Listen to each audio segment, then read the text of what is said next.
என்னுடைய வாசிப்பு கம்மி தான். ஆனால் எனக்கு தெரிஞ்சு இந்த குடும்ப தலைவிகள் அந்த பெண்களோட வாசக பரப்பு ரொம்ப அதிகமாக இருக்கிறது உங்களுக்கு தான் அப்படின்னு நினைப்பேன். ஒரு ஜெயந்தியின் ஞாயிற்றுக்கிழமைன்னு ஒரு கதையை என்கிட்ட சொல்லாத பெண்களே கிடையாது. அந்த துணை எழுத்து அப்படிங்கிற ஒரு இது வந்து ஒரு வாழ்வியல் அனுபவம் தான். வாழ்வியல் அனுபவங்கிறது ஒருத்தங்களுக்கு மாறிட்டே இருக்கும். அப்படி இருக்கும்போது வாழ்வியல் அனுபவங்கிறது ஏன் முக்கியமாக இருக்குது?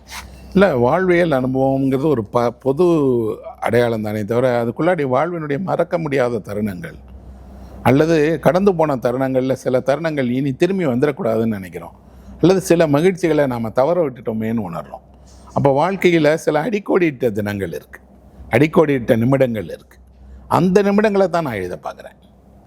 ஒருத்தரோட துணையத்தில் ஒரு பகுதி, ஒரு சாப்டர் இருக்குது. அதில் ஒரு வீடு இடிஞ்சிருக்கு. அந்த வீட்டை இடிக்கிறாங்க. அந்த வீட்டை இடிக்கும் போது அவர் அந்த வீடு இடிக்கிறத அவருடைய பொருளாதாரத்துக்காக வீடை விற்றுட்டாரு, இடிக்கிறாங்க. சாவியை என்ன செய்கிறதுங்க தான் அவருடைய கேள்வி. இந்த வீட்டு சாவியை இவ்வளோ வருஷம் வச்சுக்கிட்டே இருந்தோம், வீடை இடிச்சிட்டோம், இப்போ வீட்டு சாவியை நம்ம என்ன செய்கிறது? இடிக்கப்பட்ட வீட்டினுடைய சாவிக்கு என்ன இடம்? ஆனால் அதுதான் அவரை ரொம்ப கலக்கமடைய வைக்கிது, அதுதான் கண்ணீர் விட வைக்கிது. அந்த சாவியை பார்க்கும் போதெல்லாம் வீடு ஞாபகம் வர்றதோட ஐயோ இவ்வளோ பெரிய வீட்டை விற்றுட்டோமே, வீட்டை இடிச்சிட்டாங்களே அப்படிங்கிறாரு.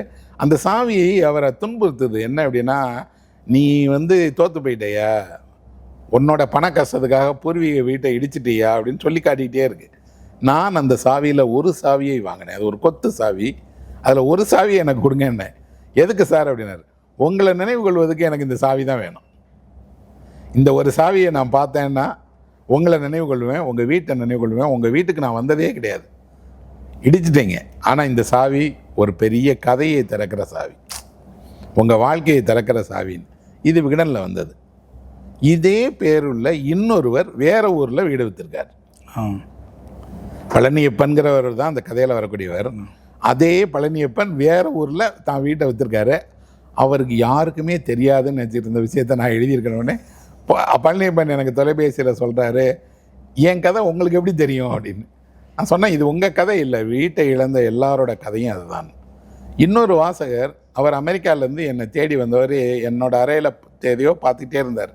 என்ன பார்க்குறீங்கன்னா, அந்த சாவி பொய் தானே, சாவி வச்சிருக்கல அப்படின்னார். நிஜ சாவியை எடுத்து காட்டினோடனே, என்ன சார் அப்போ நிஜத்தை தான் எழுதுறீங்களா அப்படின்னார்.